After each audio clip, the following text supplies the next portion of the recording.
विश्व विश्व हिंदी सचिवालय मॉरिशस के उप महासचिव डॉक्टर शुभंकर मिश्र जी, संयुक्त राष्ट्र अमेरिका की हिंदी से प्यार है संस्था के संस्थापक श्री अनूप भार्गव जी, भारत से विश्व रंग के आयोजन समिति के सदस्य श्री बलराम गुमास्ता जी, सिंगापुर संगम सिंगापुर से डॉक्टर संध्या सिन्हा जी, मॉरिशस से प्रस्तुति करने वाली छात्रा सुश्री केशिका घुरबीन जी, सिंगापुर से प्रस्तुति करने वाली छात्रा सुश्री अनया राय जी, भारत से प्रस्तुति करने वाली छात्रा सुश्री प्रिया गुप्ता जी, अमेरिका से प्रस्तुति करने वाली छात्रा सुश्री अवनी जैन जी, फेसबुक से जुड़े सभी सम्मानीय दर्शकों को करजोड़ अभिवादन। विश्व हिंदी सचिवालय मॉरिशस, हिंदी से प्यार है अमेरिका, विश्व रंग भारत तथा सिंगापुर संगम हिंदी सेवी संस्थाओं के समन्वित सहयोग से आयोजित इस आभासी कार्यक्रम में आप सबका स्वागत है। विश्व पुस्तक दिवस 2023 के संदर्भ में आयोजित आज हमारे कार्यक्रम का विषय है हिंदी पुस्तक पठन तथा नई पीढ़ी। पुस्तकों का हमारे जीवन में महत्वपूर्ण स्थान होता है। पुस्तकें ज्ञान का भंडार होती हैं। पुस्तकों में कल्पना का संसार होता है। हमारी हिंदी भाषा स्वयं उस जीवन दर्शन से जुड़ी है जो आदर्श व्यक्ति और आदर्श समाज की परिकल्पना करता है। अतः हिंदी की पुस्तकों में व्यक्ति और समाज का मार्गदर्शन करने वाले तत्व कूट कूट कर भरे हुए हैं। आज हम इस कार्यक्रम का आरंभ करने जा रहे हैं विश्व हिंदी सचिवालय की महासचिव डॉक्टर माधुरी रामधारी जी के स्वागत भाषण से। डॉक्टर माधुरी रामधारी जी मॉरिशस विश्वविद्यालय तथा महात्मा गांधी संस्थान मॉरिशस में प्राध्यापिका, हिंदी विभागाध्यक्ष भी रह चुकी हैं। महासचिव बनने से पहले आपने उप महासचिव की भूमिका में राष्ट्रीय एवं अंतर्राष्ट्रीय मंच पर विश्व हिंदी सचिवालय को एक अधिक सक्रिय संस्था बनाया। आपका स्वागत है डॉक्टर माधुरी रामधारी जी। बहुत धन्यवाद डॉक्टर काशीनाथ जी। अध्यक्ष महोदय, विश्व रंग की आयोजन समिति के सदस्य श्री बलराम गुमास्ता जी, हिंदी से प्यार है के संस्थापक श्री अनूप भार्गव जी, सिंगापुर संगम की अध्यक्षा डॉक्टर संध्या सिंह जी, विश्व हिंदी सचिवालय के उप महासचिव डॉक्टर शुभंकर Mishra ji, Scottish high international school के प्रधानाचार्य डॉक्टर संजय सचदेवा जी, प्रतिभागी के रूप में भारत से सुश्री रिया गुप्ता जी, मॉरिशस से कुमारी केशिका घुरबीन जी, सिंगापुर से सुश्री अनया राय जी और अमेरिका से कुमारी अवनी जैन जी। मंच पर अनेक आदरणीय सम्माननीय अतिथिगण उपस्थित हैं। सबके नाम मैं नहीं लूंगी, परंतु आदर के साथ मैं सबका स्वागत करती हूं। और फेसबुक से जुड़े हिंदी के शिक्षकगण और छात्रगण, हिंदी प्रेमियों, आप सबको करबद्ध प्रणाम। विश्व हिंदी सचिवालय, विश्व रंग, हिंदी से प्यार है और सिंगापुर संगम के समन्वित सहयोग से एवं मॉरिशस के शिक्षा मंत्रालय और भारतीय उच्चायोग के तत्वावधान में विश्व पुस्तक दिवस के संदर्भ में आज हिंदी पुस्तक पठन एवं नई पीढ़ी विषय पर आभासी कार्यक्रम का आयोजन किया गया है, जिसमें मैं आप सबका हृदय से स्वागत करती हूँ। हिंदी पुस्तकों का पठन हिंदी के वैश्विक प्रसार का प्रमुख आधार है और इसमें कोई दो राय नहीं कि नई पीढ़ी यदि हिंदी पुस्तकों के साथ जुड़ेगी तो हिंदी भाषा गति के साथ आगे बढ़ेगी। बच्चों, किशोरों और युवाओं में हिंदी पुस्तक पठन की संस्कृति को बढ़ावा देने के उद्देश्य से आज हम इस आभासी मंच के साथ जुड़े हुए हैं। हिंदी पुस्तकें हिंदी भाषा, मानव जाति और मानव सभ्यता तीनों के विकास में अपना योगदान देती रही है। मनुष्य के संप्रेषण को संवारने, ज्ञान का विस्तार करने, समाज और राष्ट्र को उन्नत करने तथा सहृदय के जीवन को आनंदित करने में हिंदी पुस्तकें महत्वपूर्ण भूमिका निभाती रही हैं। हिंदी पुस्तक पठन के महत्व पर कार्यक्रम के अध्यक्ष महोदय श्री बलराम गुमास्ता जी अधिक विस्तार से प्रकाश डालेंगे। श्री बलराम गुमास्ता जी का मैं इस मंच पर हृदय से स्वागत करती हूँ। हिंदी से प्यार है के संस्थापक श्री अनूप भार्गव जी स्वयं लेखक, कवि और संपादक हैं। उन्हें भली भांति ज्ञात है कि हिंदी पुस्तकों का जितना पठन होगा उतना ही हिंदी में लेखन और प्रकाशन को बढ़ावा मिलेगा। इस आभासी मंच कार्यक्रम के आयोजन में अद्वितीय रूप से सहयोग प्रदान करने के लिए श्री अनूप भार्गव जी के प्रति मैं आभार प्रकट करती हूँ और मंच पर उनका स्वागत करती हूँ। एक समय था जब विद्यार्थी हिंदी की पाठ्य पुस्तकों के बीच हिंदी में कहानी, उपन्यास या कविता की पुस्तकें छिपाकर रखते थे और कथाकारों या कवियों के भावनात्मक संसार से जुड़ने के लिए लालायित रहते थे। एक समय था जब विद्यार्थी पुस्तकालयों में कई घंटे बैठकर हिंदी पुस्तकों का आस्वादन करते थे। वर्तमान काल में computer, internet, smartphone, television, cinema आदि के प्रचलन से पुस्तक पठन की संस्कृति को भारी क्षति पहुंची है। इस संस्कृति को बढ़ावा देने के मुख्य उपाय क्या हैं? विषय प्रवर्तना में डॉक्टर संध्या सिंह जी और समापन अभ्युक्ति में डॉक्टर शुभंकर मिश्र जी इसकी ओर संकेत करेंगे।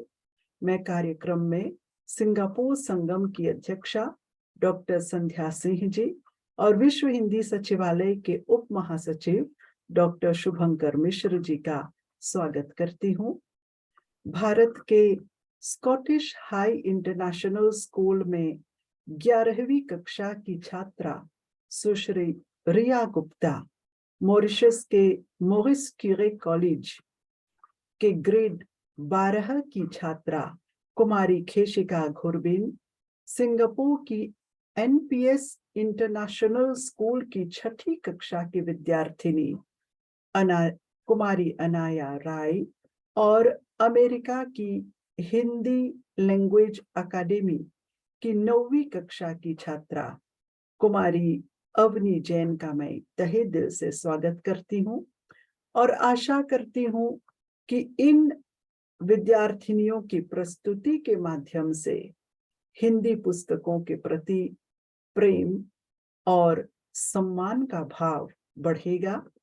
साथ ही यह भी आशा करती हूँ कि इस कार्यक्रम के वक्ताओं के विचारों के प्रभाव से बच्चे, किशोर और युवा हिंदी पुस्तकों के प्रति अधिक आकर्षित होंगे और नई पीढ़ी में हिंदी पुस्तकों के पाठकों की संख्या में उत्तरोत्तर वृद्धि होगी। इसी के साथ कार्यक्रम से जुड़े आप सभी लोगों का मैं दिल से स्वागत करती हूँ। आपके ध्यान के लिए धन्यवाद। विश्व हिंदी सचिवालय की महासचिव डॉक्टर माधुरी रामधारी जी को उनके इन प्रेरणादायक शब्दों के लिए धन्यवाद। आज के कार्यक्रम का विषय प्रवर्तन करने जा रही हैं डॉक्टर संध्या सिंह के वक्तव्य के साथ हम आगे बढ़ेंगे। आप नेशनल यूनिवर्सिटी ऑफ सिंगापुर के हिंदी और तमिल विभाग की विभाग प्रमुख हैं। आप सिंगापुर की कई संस्थाओं में महत्वपूर्ण पद संभाल रही हैं। आपने हिंदी शिक्षण से संबद्ध कई पुस्तकों की रचना की है और आपको 2023 में पीजी में हुए 12वें हिंदी विश्व सम्मेलन में विश्व हिंदी सम्मान से विभूषित किया गया। आइए सुनते हैं सिंगापुर से डॉक्टर संध्या सिंह जी को।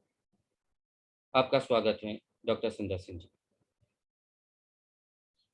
मंच पर सभी को नमस्कार। बहुत बहुत धन्यवाद काशीनाथ जी, बलराम गुमस्ता जी, आज के अध्यक्ष, माधुरी रामधारी जी, अनूप जी, सुरेश जी, मनोज जी, शुभंकर जी, सभी को मेरा अभिवादन यहाँ से और सभी बच्चों को ढेर सारा प्यार। जैसा कि अभी आपने कहा कि विषय प्रवर्तन, मुझे लगता है पुस्तक पढ़ने के लिए किसी विषय की आवश्यकता ही नहीं है। कोई भी पुस्तक आप उठाइए और उसे बस पढ़ना शुरू कर दीजिए और वो आपका अपने आप ही विषय प्रवर्तन हो जाएगा।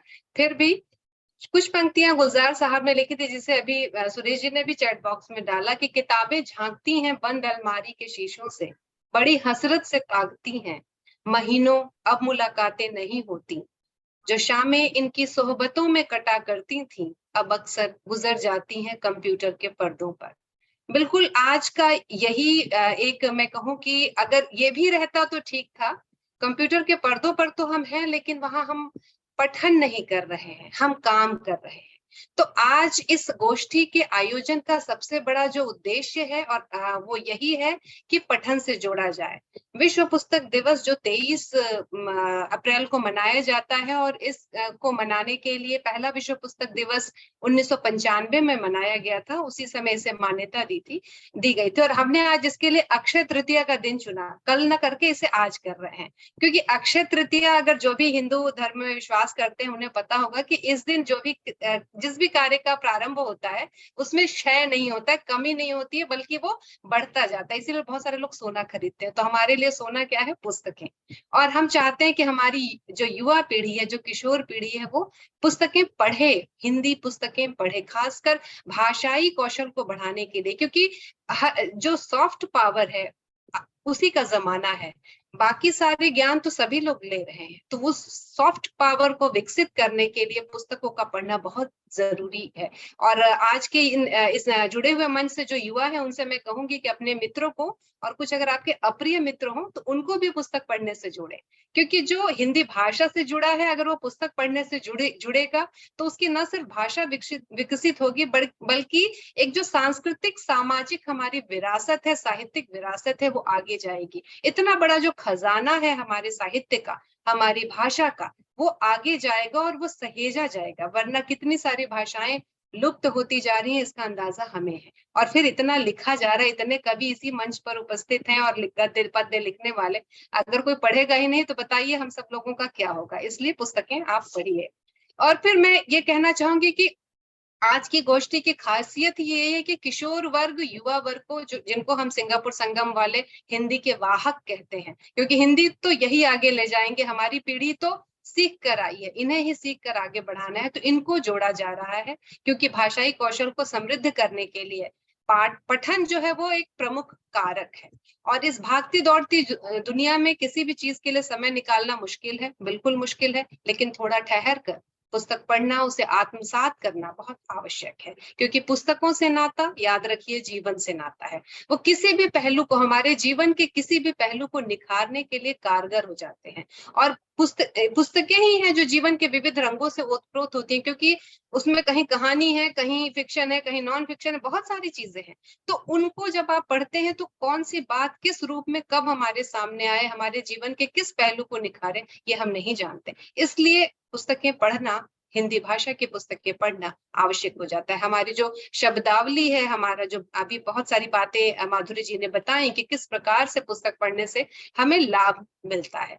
अब जो भी नगीने हैं साहित्यिक विरासत के, उनको चुनकर तो पढ़ना ही है, आनंद के साथ उनको जोड़ना है, क्योंकि अगर आप अपने स्वास्थ्य लाभ से लेकर के दुनिया भर के लाभ गिनाए जा सकते हैं, मस्तिष्क का विकास, आजकल जो तनाव है उसे कम करने का, वो सारी चीजें आपको भी पता है कि पढ़ने के बहुत सारे फायदे हैं। और खासकर तब जब आप भाषा और विदेशों में रह रहे हैं या भारत में भी रह रहे हैं, तो भाषाई पुस्तकें हमें एक अलग तरह से समृद्ध करती हैं, क्योंकि ये मानवीय क्रियाकलाप के महत्वपूर्ण पहलू इनमें छुपे होते हैं। इनमें सामूहिक व्यक्तिगत चेतना को गढ़ने की संस्कृति होती है जो बहुत महत्वपूर्ण होती है, और इसीलिए इनका जो प्रभाव है बहुत दूरगामी होता है।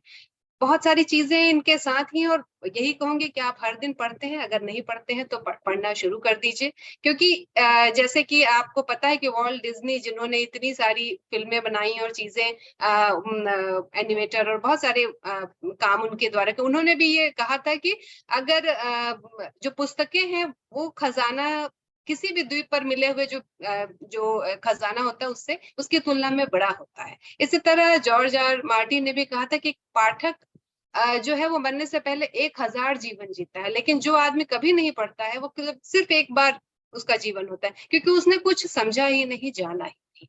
तो हिंदी भाषा में कविता है, कहानी है, उपन्यास है, कौन कौन सी किस किस तरह की रचनाएं हैं, आपकी जो रुचि है, जिस तरह की रुचि है, हर तरह की संस्कृति, समाज की विविधता इनमें प्रतिबिंबित होती है, जो हमें जीवन को बेहतर तरीके से जीने, जानने के लिए सक्षम करती हैं। और विद्यार्थियों की भाषाएं जो है, जो भाषा है उनकी, उसकी रुचियां और योग्यताएं को भी बढ़ाती है। जो भाषा आपकी अगर समृद्ध होगी तो आपकी रुचियों में विस्तार होगा, आपकी योग्यताओं में विस्तार होगा, आपकी सामाजिक और साथ ही जो एक दूसरे से के साथ आगे बढ़ने की, जो जीवन को अधिक जानने की कला है, वो बढ़ेगी आपकी। और यहाँ ये भी कहूंगी कि नियमित रूप से हिंदी पढ़ना, इसी के लिए इस तरह की गोष्ठी की भी आवश्यकता पड़ी है कि हम इसे कर रहे हैं, और हम ये चाहते हैं कि आप इसे आगे लेकर जाए, मतलब आप खुद पढ़ें, दूसरों को प्रेरित करें, और उसके साथ ये जिम्मेदारी है, एक सामूहिक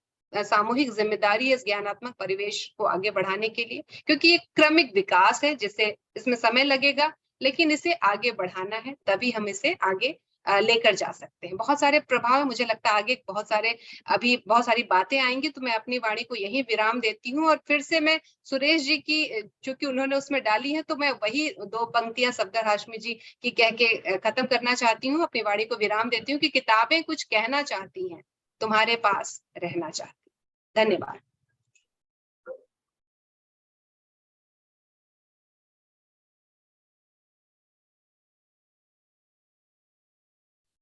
आपके इन सुंदर शब्दों के लिए हम आपके प्रति आभारी हैं, डॉक्टर संध्या सिंह जी।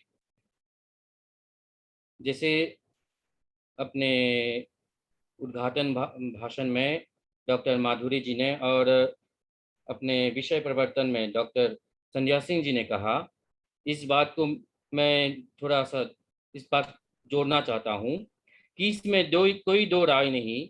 हम जितना पढ़ते हैं हमारा जीवन उतना संवरता है, और पढ़ने लिखने की इच्छा का बीज आरोपण होता है हमारे छात्र जीवन से। आइए आज के कार्यक्रम की पहली छात्र प्रस्तुतकर्ता को हम सुनते हैं। पहली छात्र प्रस्तुतकर्ता है मॉरिशस की महात्मा गांधी संस्थान के ग्रेड 11 की छात्रा सुश्री खेशिका गुरबीन जी। आप हमारे साथ हिंदी पठन से संबंधित कुछ अनुभूतियां साझा करेंगी। आपका स्वागत है खेशिका गुरबीन जी। इस मंच पर उपस्थित सभी लोगों को मेरा सादर सप्रेम नमस्कार। मैं विश्व हिंदी सचिवालय मॉरिशस की महासचिव डॉक्टर माधुरी रामधारी तथा उप महासचिव डॉक्टर मिश्र जी के आभारी हूँ कि इन्होंने मुझे इस कार्यक्रम में मॉरिशस का प्रतिनिधित्व करने के लिए चुना है। मेरा नाम किशिका गुरबीन है और मैं ग्रेड 11 की छात्रा हूँ। मैं महात्मा गांधी संस्थान माध्यमिक कॉलेज में पढ़ती हूँ। मैं कॉलेज में अंग्रेजी, फ्रेंच, गणित और विज्ञान के विषयों के साथ साथ हिंदी भाषा का भी अध्ययन करती हूँ। कॉलेज में महात्मा गांधी संस्थान द्वारा तैयार पुस्तक का प्रयोग करती हूँ। इस पुस्तक को तैयार करने में डॉक्टर हेमराज सुंदर, डॉक्टर माधुरी रामधारी, डॉक्टर लक्ष्मी जमन तथा डॉक्टर तनुजा पदारद बिहारी ने महत्वपूर्ण भूमिका निभाई है। इसके अतिरिक्त मैं हिंदी प्रचारणी सभा द्वारा संचालित हिंदी कक्षा मध्यमा की परीक्षा की तैयारी भी कर रही हूँ। मैं वाकवा सांस्कृतिक सभा मॉरिशस में प्रति रविवार हिंदी पढ़ने जाती हूँ। मध्यमा की पढ़ाई के लिए मैं ब्रजमाधुरी सार, सुर सुषमा, रामचरितमानस, सुदामा चरित, निबंध निश्चय, अभिनव कहानी संग्रह, आचार्य विष्णुगुप्त, अभिनव एकांकी संग्रह, आधुनिक कविता संकलन, जयशंकर प्रसाद कृत आंसू आदि पुस्तकों का प्रयोग करती हूँ। मुझे हिंदी कहानियां तथा कविताएं पढ़ना बहुत पसंद है। मैं मॉरिशस में छपी पत्रिका रिमझिम में प्रकाशित छोटी छोटी कहानियां तथा कविताएं पढ़ती रहती हूँ। कुछ दिन पहले ही एक अध्यापक से प्रसिद्ध कहानी उपनायक मुंशी प्रेमचंद का निर्मला उपन्यास प्राप्त हुआ है। मैं आजकल यही उपन्यास पढ़ रही हूँ। इससे पहले मैंने प्रेमचंद की कफन, ठाकुर का कुआं तथा नमक का दरोगा कहानियां पढ़ी हैं। स्त्री वर्ग तथा शोषित वर्ग के प्रति प्रेमचंद की संवेदना से मैं बहुत प्रभावित हुई। यह संवेदना मुझे निर्मला की कथा में दिखाई दे रही है। मैं निर्मला उपन्यास से एक छोटा अंश सुनाना चाहती हूँ। कृष्णा कुछ कुछ जानती हैं, कुछ कुछ नहीं जानती। जानती हैं बहन को अच्छे अच्छे गहने मिलेंगे, द्वार पर बाजे बाजेंगे, मेहमान आएंगे, नाच होगा। यह जानकर प्रसन्न है, पर यह भी जानती है बहन सबके गले मिलकर रोएगी। यहाँ रो धो कर विदा हो जाएगी। मैं अकेली रह जाऊंगी। यह जानकर दुखी है, पर यह नहीं जानती कि यह इसलिए हो रहा है। माता जी और पिताजी क्यों बहन को इस घर से निकालने के लिए इतना उत्सुक हैं? बहन ने तो किसी को कुछ नहीं कहा, किसी से लड़ाई नहीं की। क्या इसी तरह एक दिन मुझे भी ये लोग निकाल देंगे? मैं भी इसी तरह कोने में बैठकर रोऊंगी और किसी को मुझ पर दया नहीं आएगी। इसलिए वह भयभीत हैं। मैं मंच पर उपस्थित सभी महानुभावों तथा छात्र मित्रों के प्रति आभारी हूँ कि आप लोगों ने मुझे ध्यान से सुना। विश्व पुस्तक दिवस 2023 के अवसर पर मैं यह कामना करती हूँ कि सभी लोग हिंदी पुस्तकें पढ़ें। धन्यवाद।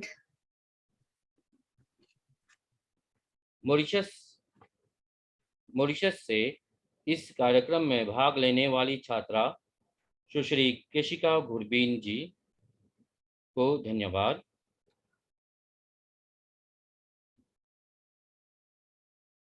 पुस्तकें हमारी कल्पना के परों को खोल हमें उड़ने के लिए प्रेरित करती हैं। वे हमारा मनोरंजन भी करती हैं और हमारा मार्गदर्शन भी करती हैं। अब हमें हिंदी की पढ़ाई और हिंदी की पुस्तकों में अपनी रुचि के विषय में बताने आ रही हैं सिंगापुर के एनपीएस इंटरनेशनल स्कूल की 6ठी कक्षा की छात्रा सुश्री अनया राय जी।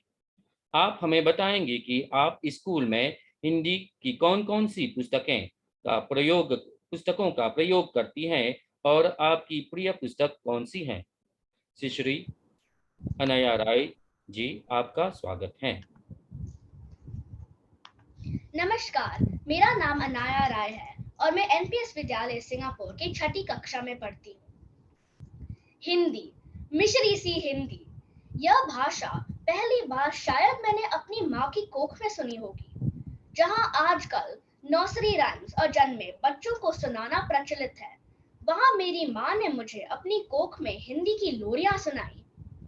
यह सत्य है कि हमारे घर में अंग्रेजी की कई पुस्तकें आती हैं, परंतु बेसब्री से इंतजार होता था दादू के स्टेशन से आने का, क्योंकि उनके हाथों में छिपी होती थी चुंपक। जी हाँ, बस फिर दादी की गोद और चंपक की वह बचकानी कहानियां, बस यूं ही बढ़ता गया हिंदी से प्रेम। लगा शायद ये प्रेम कहानी सिंगापुर आकर अधूरी रह जाएगी, पर ऐसा हुआ नहीं। जानते हो क्यों? क्योंकि मुझे विद्यालय में हिंदी पढ़ने का सौभाग्य मिला। यहाँ मेरी हिंदी की अध्यापिकाओं ने हिंदी को सिर्फ एक पाठ्यक्रम की तरह नहीं पढ़ाया, वे तो बस धीरे धीरे भाषा बढ़ाती रहीं और सरलता से इसके नियम सिखाती गई। बच्चे मात्राओं में खो जाते तक काम आती हमारे पाठ्यक्रम की पुस्तकें अभिव्यक्ति और व्याकरण लतिका। इतने सुगम रूप से छोटी छोटी बातें बताई गई हैं, उसमें चुटकियां में सब समझ आ जाता। और फिर पाठ्य पुस्तक की कहानियां दूसरी दुनिया में ही ले जाती हैं। 5वीं कक्षा में पढ़ी कहानियां शिष्टाचार, समदर्शी, गिरगिट का सपना मनोहर और दिलचस्प है। इनमें अद्भुत नैतिकता भी मौजूद है। शायद कोई भी ऐसा साल नहीं हुआ होगा जब मैंने गर्मियों की छुट्टियों में ही इन कहानियों का सेवन न किया हो। हिंदी से बढ़ते हुए लगाव का काफी श्रेय मेरे माता पिता को भी जाता है। जहां वे मेरे पढ़ने के लिए इनेट ब्लाइटन लाते थे, तो उसी थैले में सीबीटी चिल्ड्रन बुक ट्रस्ट की वह चित्रात्मक कहानियों की किताबें भी होती थी। वे पतली पतली किताबें, वह काल्पनिक कहानियां, वह सरल और खूबसूरत चित्र, बस फिर क्या था? भूख प्यास सब गायब। 1988 में वंचित कथा गरीब बच्चों के लिए एक सरल सी पत्रिका के साथ शुरू हुआ था। आज कथा का काम साक्षरता से लेकर साहित्य निरंतरता तक फैला हुआ है। उनकी पुस्तकों में कहानियों द्वारा बच्चों को अपने वातावरण, जीवन और भविष्य के प्रति सजग होने की प्रेरणा दी जाती है। मेरी मासी ने कई साल पहले मेरी बहन और मुझे इस श्रृंखला की कई पुस्तकें भेंट की थी। कोकिला का मस्त मटका, बाघ का पंजा, मिठजी, जिशु की चतुराई जैसी रोचक किताबें मैंने बार बार पढ़ी हैं। मुझे आज भी इन पुस्तकों का परिचय पन्ना याद है। जैसे बूंद बूंद से गहरे सागर, रेत के कणों से फैले रेगिस्तान बनते हैं, वैसे ही नन्हे बच्चों की सूझबूझ से बनती हैं मनोरंजक कहानियां। चलो ले चलते हैं तुम्हें अबू, नूतन, कोकिला, जिष्णु से मिलने। क्या है इनमें कोई तुम्हारे जैसा? शायद ही इस सभा में कोई ऐसा होगा जो अमर चित्रकथा या पंचतंत्र की दुनिया से अवगत न हो। हमारे घर में ये हमेशा हिंदी में ही आती। मैंने शायद भारत के इतिहास के बारे में जो भी सीखा है वह अमर चित्रकथा से सीखा। आज भी कभी कभी मैं ये पुस्तकें निकालकर बैठ जाती हूँ एक कोने में। बस प्रेमचंद की ईदगाह, रविंद्रनाथ टैगोर की काबुलीवाला में मेरी दुनिया बढ़ती गई। हामिद और मिन्नी तो जैसे मुझे अपने करीबी मित्र लगने लगे। बस यूं ही बढ़ता गया ये प्रेम।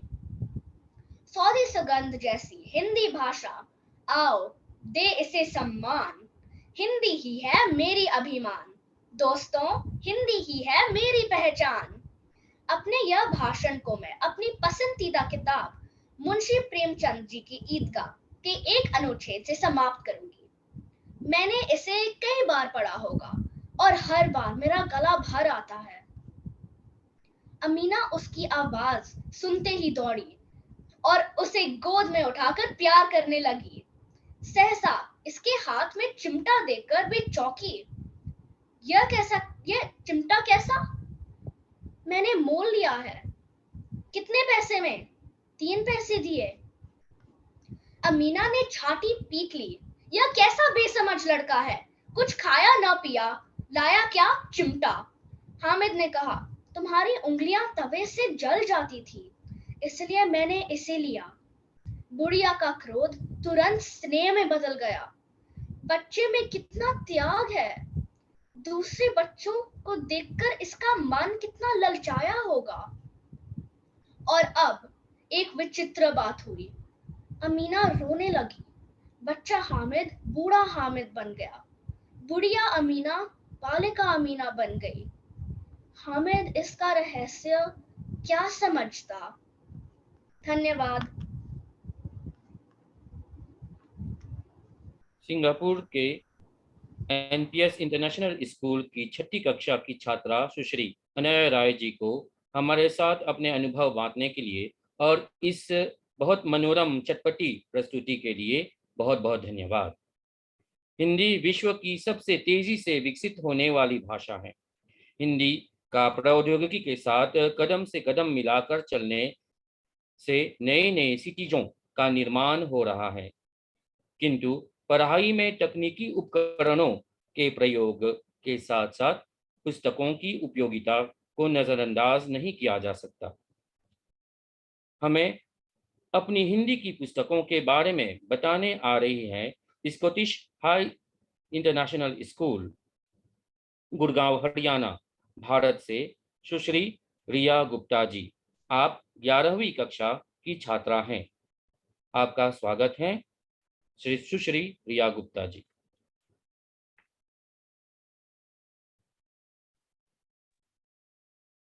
सादर प्रणाम। मेरा नाम रिया गुप्ता है और मैं स्कॉटिश हाई इंटरनेशनल स्कूल की कक्षा 11वीं की छात्रा हूँ। मैं साहित्य सागर नामक किताब से हिंदी पढ़ी आई हूँ। इस किताब के 10 कहानियां और 10 कविताओं का संग्रह है। इन कहानियों और कविताओं को पढ़कर मुझे हिंदी भाषा में और रुचि बढ़ी। कहानियों और कविताएं द्वारा हमें उन गुणों के बारे में पता चलता है जिनको अपनाकर हम अपना चरित्र और सुधार सकते हैं। हिंदी भाषा में रुचि बढ़ने के कारण मैं धीरे धीरे और किताबें भी पढ़ने लगी, जैसे मुंशी प्रेमचंद की मानसरोवर। इस किताब में 8 भाग हैं और हर कहानी अपने आप में ही पूरी है। हर कहानी से हमें ये ज्ञात होता है एक उदाहरण से कि हमें जीवन कैसे जीना चाहिए, और हमें हर कदम पे ये कहानी प्रेरित करती है। एक ऐसी कहानी जो मेरी प्रिय कहानी बन गई है, उसका नाम है बड़े घर की बेटी। अब मैं आप सबको बड़े घर की बेटी से एक भाग सुनाना चाहूंगी। तुम्हें मेरी सौगंध, अब एक पग भी आगे नहीं बढ़ना जब तक मुझे यह न मालूम हो जाए कि भैया का मन मेरी तरफ से साफ है, तब तक मैं इस घर में कदापि न रहूंगा। श्रीकंठ सिंह का हृदय भी पिघला। उन्होंने बाहर आकर लाल बिहारी को गले से लगा लिया। दोनों भाई खूब फूट फूट कर रोए। लाल बिहारी ने सिसकते हुए कहा, अब कभी मत कहिएगा कि तुम्हारा मुंह न देखूंगा। इसके सिवा आप जो दंड देंगे मुझे वो स्वीकार है। श्रीकर ने कांपते हुए स्वर में कहा, इन बातों को बिल्कुल भूल जाओ। ईश्वर चाहेगा तो फिर ऐसा अवसर कभी ना आएगा। बेनी माधव सिंह बाहर से आ रहे थे। दोनों भाइयों को गले मिलते देखकर आनंद से पुलकित हुए और बोल उठे, बड़े घर की बेटियां ऐसी ही होती हैं, बिगड़ते हुए काम को भी बना लेती हैं। गांव में जिसने भी यह वृतांत सुना, उसी ने इन शब्दों को दोहराया और आनंदी की उदारता को सराहा। बड़े घर की बेटियां ऐसी ही होती हैं। मुंशी प्रेमचंद की इस कहानी से हमें यह समझ आता है कि हमारे जीवन में परिवार के जुड़ाव और एकता से आगे बढ़कर कुछ नहीं है। मुझे यह कहानी हमेशा प्रेरित करती है और आनंदी, जो इसका मुख्य पात्र है, उससे मुझे यह ज्ञात होता है कि हमें जीवन में कैसे अपने परिवार वालों की गलतियों को हमेशा माफ कर देना चाहिए और आगे बढ़ते रहना चाहिए।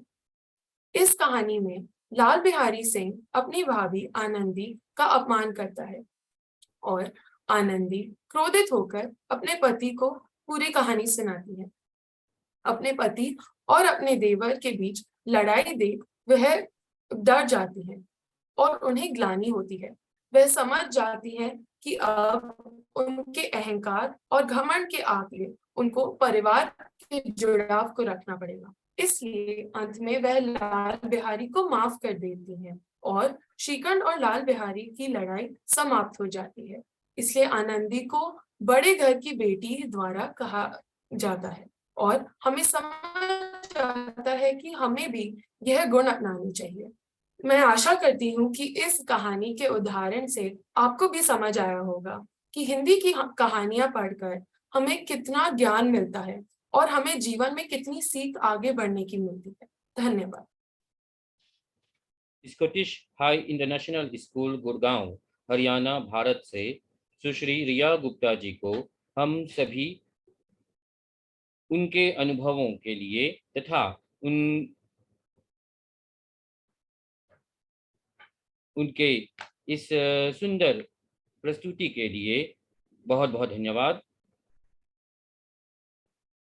अब हमारे समक्ष अपनी हिंदी की पुस्तकों तथा अपने प्रति अपनी हिंदी की रुचि पर प्रकाश डालने आ रही है अमेरिका के हिंदी लैंग्वेज अकादमी में अध्ययन कर रही सुश्री अवनी जैन जी।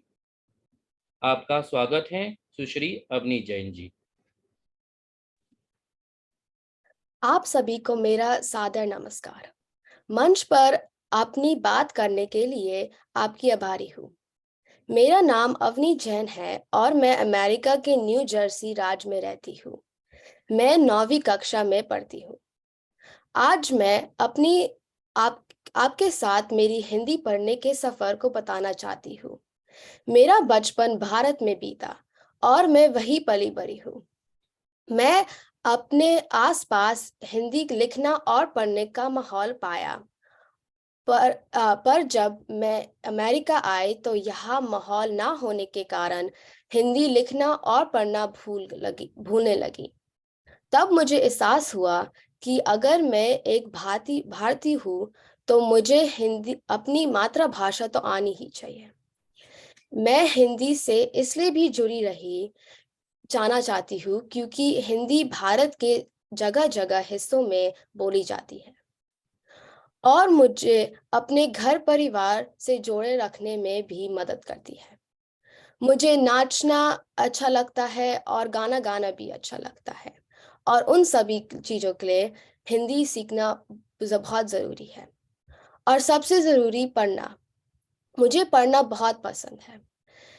मुझे लगता है कि किताबों में बहुत नॉलेज होती है और वो आपको बहुत ही खुश करती है। मेरे घर में भी सब मुझे हिंदी बोलना को प्रोत्साहित करते हैं और मैं चाहती हूँ कि इंडिया से दूर रहने पर भी वहाँ की भाषा और संस्कृति से जुड़ी रहूं। बस इन सब कारणों से मैंने community based Hindi language academy में हिंदी सीखना शुरू किया। यहाँ हिंदी पढ़ने का तरीका बहुत अलग सा होता है और हम थीमेटिक यूनिट के साथ हिंदी पढ़ते हैं।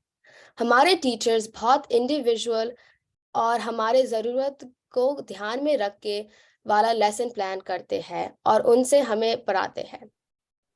हमारी सारी हिंदी की पढ़ाई एक्टिविटी बेस्ड और प्रोजेक्ट बेस्ड होती है जिसमें हम हिंदी बहुत अलग अलग तरीकों से सीखते हैं, जैसे कुकिंग करके, गाने के साथ, आर्ट्स एंड क्राफ्ट, नाटक, बॉलीवुड के सीन के साथ।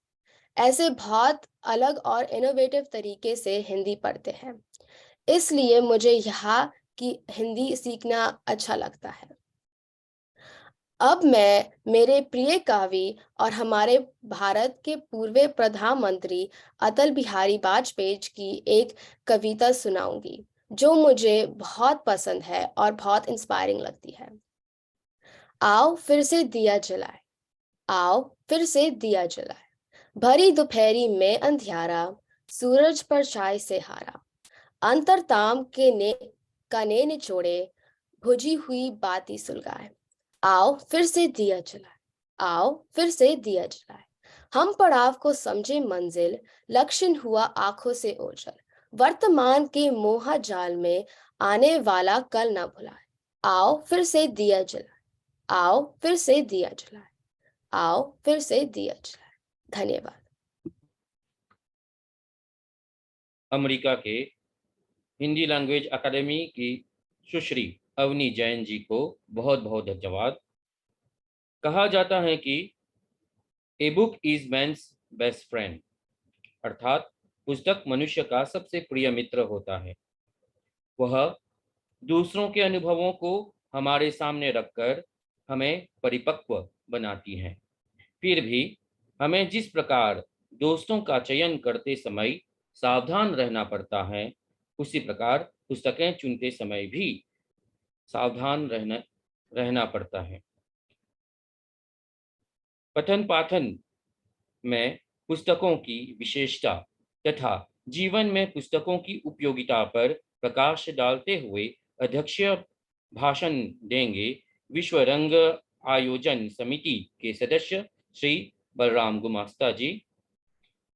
आपने जवाहरलाल नेहरू कृषि विश्वविद्यालय जबलपुर से बीटेक किया है तथा RSD रेडिंग विश्वविद्यालय से MA किया है। आपने कई विधाओं में प्रौढ़ साहित्य की रचना के साथ साथ बाल साहित्य की भी रचना की है। आप विश्व रंग के साथ साथ कई पत्रिकाओं के परामर्श एवं संपादक मंडल के सदस्य हैं। आप हिंदी के प्रचार प्रसार में सक्रिय योगदान दे रहे हैं। आपका स्वागत है श्री बलराम गुमास्ता जी। धन्यवाद काशीनाथ जी और आत्मीय हिंदी परिवार। विश्व हिंदी सचिवालय मॉरिशस विश्व रंग की तरफ से मैं, हिंदी से प्यार है अनूप भार्गव जी, सिंगापुर संगम से माधुरी रामधारी जी जो महासचिव हैं, शंभूकर शुभंकर मिश्र जी, संध्या सिंह जी और प्यारे बच्चे अनाया राय, अवनी जैन, केसिका, भूरवीन, रिया गुप्ता, आप सबका इस आत्मीय संवाद में स्वागत है। और ये बहुत महत्वपूर्ण अवसर है हिंदी पुस्तक पठन एवं नई पीढ़ी को लेके जो आज चर्चा यहाँ रखी गई है, बहुत समसामयिक है। और विश्व रंग की तरफ से मैं बधाई देते हुए आप सभी मित्रों को, पूरे हिंदी परिवार को ये जो विश्व पुस्तक दिवस की हार्दिक बधाई देते हुए इस दिशा में किए गए कुछ प्रयासों को जो विश्व हिंदी के बढ़ाने के लिए, उसके प्रचार प्रसार के लिए जो काम किया जा रहा है, बहुत ही बड़ा काम विश्व ये रंग ने इसमें आगे बढ़ाया है। विश्व रंग के 5 विश्वविद्यालय हैं, जिसमें RNTU करके भोपाल में है और CV रमन विश्वविद्यालय झारखंड है, CV रमन विश्वविद्यालय छत्तीसगढ़ बिलासपुर है, वैशाली है CV रमन विश्वविद्यालय, आईसेक, ऐसे 5 विश्वविद्यालयों ने मिलकर सबसे पहले तो ये चिंता हुई कि हम जब हिंदी की बात करते हैं, उसकी किताबों को पढ़ने की बात करते हैं, तो कोई भी बड़ी भाषा, आज भाषा करीब 100 करोड़ लोग जिसको बोलते हैं, उसके साहित्य की क्या स्थिति है। भाषा का वजन और उसकी पहचान और उसकी ताकत उसका साहित्य होता है कि उसके पास कितना साहित्य है, कौन सा साहित्य है। तो सबसे पहले विश्व रंग के स्वप्नदर्शी आदरणीय संतोष चौबे जी जो उसके अध्यक्ष हैं, ये तय हुआ कि भाई हमें हिंदी का पहले तो ये देखा जाए कि भारत की पूरी कथा कहानी को किस तरह से इकट्ठा किया जाना है। तो ये सुखद सूचना आपके साथ साझा करना चाहता हूं कि 18 खंडों में कथा भारत को एकत्रित किया गया। ये बहुत बड़ा काम है और ये अब साहित्य पठन पाठन के लिए उपलब्ध होगा। क्योंकि दिक्कत ये होती है कि अगर आपसे कोई पूछे कि अंग्रेजी की 4 किताबें, जैसा कि चौबे जी कहते हैं कि 4 किताबें अगर नाम पूछे आप कौन सी पढ़नी चाहिए तो आप फटाफट बता देते हैं, पर हिंदी की जब हम बात करते हैं तो 4 किताबों के चयन का हमें सोचना पड़ता है। बच्चों ने जिस तरह से साझा किया, हमें जिस तरह से रचनाएं वहां पहुंच रही हैं, लेकिन समकालीन जो रचनाकार हैं उनकी रचनाएं अभी पहुंचने में वहां लगता है कि अभी समय लगेगा। लेकिन इस संबंध में बहुत ज्यादा काम किया जा रहा है विश्वरंग की ओर से। 6 खंडों में मध्य प्रदेश और छत्तीसगढ़ की कथा को इकट्ठा किया गया है। कविता देश का काम चल रहा है जिसमें भारतवर्ष में पूरा भक्ति काल से लेके आज तक की कविता की पूरी यात्रा को संकलित किया जाएगा। उस पर काम कर रहा है, चल रहा है, जिसको कि मंडलोई जी वहाँ दिल्ली में देख रहे हैं। मेरे को एक जुम्मा दिया गया था कि बाल साहित्य को लेके काम करना है। इसका तो अभी 1000 कविताओं का चयन करके 10 खंडों में उसको बाल कविता देश करके उसको प्रकाशित किया गया है, जो पिछले विश्वरंग में जिसका लोकार्पण हुआ। और हर खंड में 100 कविताएं हैं। ये भारत की 125 साल की जो बाल कविता की यात्रा है उसको संकलित करने का प्रयास किया गया। 378 इसमें लेखक जो हैं हमारे पुराने से लेके आज तक जो उसमें आधुनिक काल के और समकालीन लेखक शामिल हैं, जिनने बच्चों के ऊपर लिखा है। अब बच्चों के लिए लिखने के लिए साहित्य और बच्चों के लिए जो उनको कॉलेज और उसमें पढ़ाया जाता है, दोनों में थोड़ा सा मेरे को लगता है कि फर्क करने की जरूरत है। क्योंकि बच्चों में किस उत्साह से वो साहित्य के तौर पर पढ़ेंगे या अपने पाठ्यक्रम के हिस्से की तरह पढ़ेंगे। तो इसमें मैंने जो संग्रह किया ये 10 खंडों का, उसमें ये ध्यान रखा गया कि 5 साल तक के लिए जो कविता हो का अलग से चयन किया गया, उसके खंड अलग बनाए गए। 5 से 9 साल के वर्ग के लिए अलग, और फिर 9 से 14 में यह है कि आप उन कविताओं में मूल्यों को और तमाम चीज़ों का आरोहण आप कर सकते हैं अपनी बातों में। होता यह है कि बच्चा स्कूल में पाठ्यक्रम में भी जो पढ़ता है उसमें बाद में ये बात आती है कि भाई इससे क्या सीखा आपने, जबकि सीखने की प्रक्रिया अनौपचारिक तौर से जो लर्निंग गाइड कहती है कि भाई 25% बच्चा अपने परिवेश और वातावरण से, घर के वातावरण से सीख जाता है, भाषा सीख जाता है। 25% उसकी सीखने की जो संज्ञान लेने की प्रक्रिया है वो उसकी एक्सीडेंटल है, जिसको टच करता है, छीता है और उस तरह से अर्जित करता है। तो जो हमारे पाठ्यक्रम जो हम बना रहे हैं उसमें जो कहा जाता है कि 755 भारतीय मूल्य हैं जिनका आरोहण हमें कविता, कहानी और उसके माध्यम से बच्चों को सिखाना है। तो कई बार ये थोड़ा बोझिल हो जाता है और बच्चों को ये माना जाता है कि भाई वो एक खाली गुल्लक जैसी है जिसमें कि आप बैंक में पैसा जमा करना है, तो वो नेगेशन ऑफ बैंकिंग थ्योरी। ये एक बैंक है जिसमें आप सारे मूल्य जो भी चाहिए, एक रोबोट की तरह आदमी को आप तैयार कर सकते हैं। बचपन से उसके मूल्यों को उसको करके कैसा आदमी चाहिए, इस तरह का एक पूरा समाज में एक ही किस्म के लोग आ, तो उसका अपना जेनेटिकल जो कहना चाहिए कि जो आचार व्यवहार है जो लेके पैदा हुआ है जीवन, उसकी जो पहचान बननी है, किस तरह वो उसका संज्ञान की प्रक्रिया है, इस पूरे स्पेस से वो किस तरह इंटरेक्ट करता है जब बड़ा होता है, उसके अपने प्रश्न किस तरह के हैं, कौतूहल क्या है उसमें, इन तमाम चीजों को लेके थोड़ा वैज्ञानिक तौर पर जो लेखन को देखा जाना चाहिए ताकि हम बच्चों को साहित्य जैसी चीज दे सकें। भाई प्रेमचंद को हम पढ़ रहे हैं और तमाम ऐसी देखें तो इन सबका बेसिक मूल्य जो है वो तो या तो पंचतंत्र से निकला हुआ है या हमारी बौद्ध कथाएं हैं या अरबियन जो कथाएं हमें मिलती हैं उसमें से है। तो साहित्य जो मजे और आनंद और उसके लिए जिसमें इनडायरेक्ट आपको मॉड्यूलेट करना है मूल्यों को, और एक जगह आप सीधा उसको कहते हैं बच्चे को कि ये आपको करना है और इस तरह हमें सीखना है। तो दोनों चीज़ों का फर्क है। तो बहुत सारा काम तो लेखन को लेके भी बच्चों के मनोविज्ञान को समझ के करने की जरूरत है। और विश्व रंग की सबसे बड़ी बात जो अचीवमेंट है, जिसके लिए आदरणीय संतोष चौबे जी को हम सब की तरफ से मैं यहाँ से बधाई देना चाहूँगा कि विश्व रंग के होने के पहले एक पूर्व रंग होता है जिसमें पुस्तक यात्रा निकाली जाती है। ये कहा जाता है कि इलेक्ट्रॉनिक मीडियम और ये मोबाइल जब से आया है, बच्चों में पठन पाठन की स्थिति कमजोर हुई है।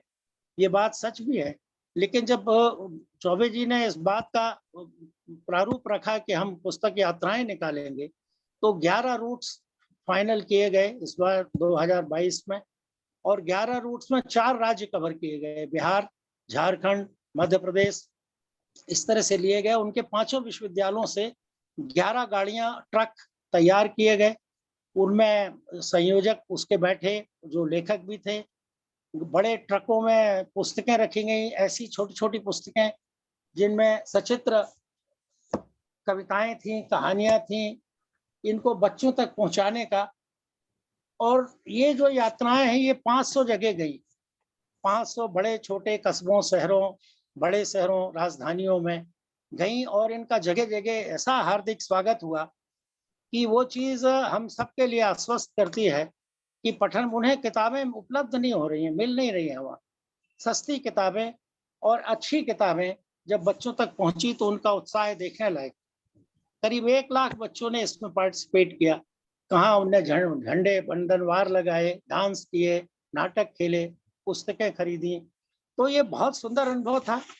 यहाँ मैं इस पुस्तक यात्रा, क्योंकि आज ये विश्व पुस्तक दिवस है, तो पुस्तक यात्रा की एक प्रस्तावना जो उसको रवाना करते हुए चौबे जी ने लिखी, बहुत छोटी सी है, मैं आपके साथ साझा करना चाहूँगा। काफिला किताबों का। विश्व रंग पुस्तक यात्रा में आपका हार्दिक अभिनंदन है। भारत की उत्सव धर्मी परंपरा की रंगों महक को समेटता किताबों का यह काफिला आप सब तक पहुंचाते हुए हमें आंतरिक प्रसन्नता है। साहित्य और कलाओं के अंतर्राष्ट्रीय महोत्सव विश्व रंग 22 की एक व्यापक महत्वाकांक्षी गतिविधि के रूप में यह यात्रा एक ऐसा समावेशी परिवेश रचने का संकल्प है जहां संकीर्णता के तमाम दायरे सौहार्द के आसपास सिमट आते हैं। एक ऐसी बहुरंगी दुनिया जो शब्द, वाणी और विचार को अपने आंचल में थामती हुई मनुष्यता का मंत्र उद्घोष करती है। पुस्तकों के बिना हम दुनिया की कल्पना भी नहीं कर सकते। पुस्तकें हमारी मित्र हैं, हमारी पथ प्रदर्शक हैं। जब भी हम किसी उलझन में होते हैं, हमें रास्ता दिखाने का काम पुस्तकें ही करती हैं। यह चिंता का विषय है कि आज पुस्तकों के स्थान पर दूसरे संचार माध्यमों को प्राथमिकता दी जा रही है, लेकिन अंतर्जाल के इस बीहड़ में भी पुस्तकों की अहमियत बनी रहेगी। पुस्तकों को लेकर फिर से चेतना जगाने की आवश्यकता है। इन्हीं चिंताओं और विसंगतियों के बीच विश्व रंग पुस्तक यात्रा की परिकल्पना की गई। किताबों की संगत में दरअसल यह हमारे समय की एक जरूरी सांस्कृतिक अभियान का महास्वप्न है। 4 बरस पहले यानी 19 में जब हमने यह कारवां शुरू किया था, तो जैसे पूरे देश में नई चेतना की लहर दौड़ गई थी।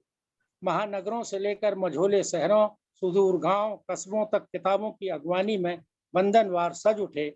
पुस्तक की महिमा के नारे और तरानों से सामूहिक उद्घोष से वादियां गूंज उठी। पकी उम्र के बुजुर्ग से लेकर प्रौढ़, नौजवान और नौनिहालों तक किताबों की इस नातेदारी ने जादुई असर किया।